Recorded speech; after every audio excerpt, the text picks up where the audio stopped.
আমার এক্ষুনি পাচক মশাইকে বলা উচিত প্রিয়ার রেডিও অফিসে চাকরি করার ব্যাপারে।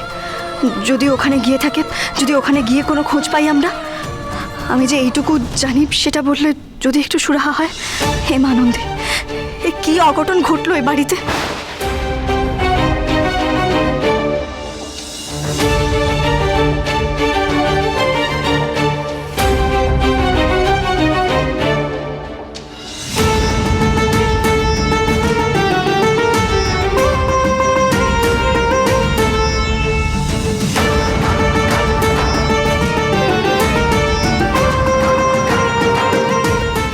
পাচক মশাই, একবার আসুন না, একটা দরকারি কথা বলার আছে।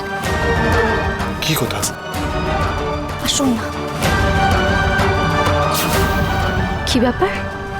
এই গোবর দেবী এখন আবার এভিকে আলাদা করে কি বলতে চাইছে? বলছি যে প্রিয়ার ব্যাপারে আমি একটা জিনিস জানি, আমি জানাতে পারিনি একটা কারণে। কি জানিস তুই? কি বলছিস? বল, যা বল আমাদের সবার সামনেই বল। কি হয়েছে? কি জানিস? প্রিয়া প্রিয়া বেশ কিছুদিন ধরে রাতে রেডিও অফিসে চাকরি করছে। What? প্রি চাকরি করছিল? প্রি রেডিও অফিসে চাকরি করছে এবং আমাদেরকে জানায়নি? আমরা তোকে সাপোর্ট করতাম। তুই শিওর তো? আমি নিজের চোখে দেখেছি। যেদিন আমরা পাহাড় থেকে ফিরলাম সেদিন রাত্রিবেলা। চলুন।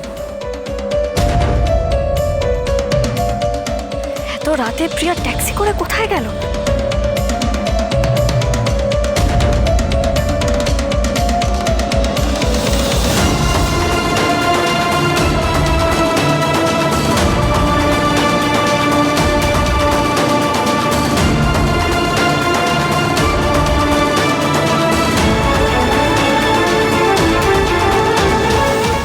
সেদিন তার মানে আমার থেকে লুকোনোর জন্য এই প্রিয়া রেডিও চ্যানেল চেঞ্জ করে দিয়েছিল।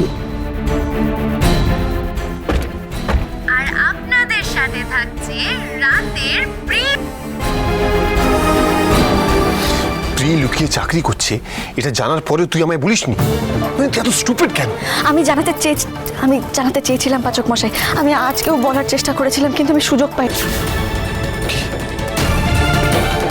আমার মনে হয় প্রিয়ার এই চাকরি করার ব্যাপারটা অর্ণাও জানে।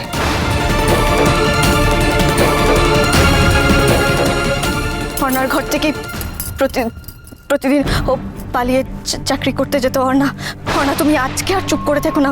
দয়া করে সবাইকে সত্যিটা বলো। দয়া করে চুপ করে থেকো না। কথা সোম থেকে রবি প্রতিদিন সন্ধ্যে ৭টায় স্টার জলসায় ও ডিজনি প্লাস হটস্টারে।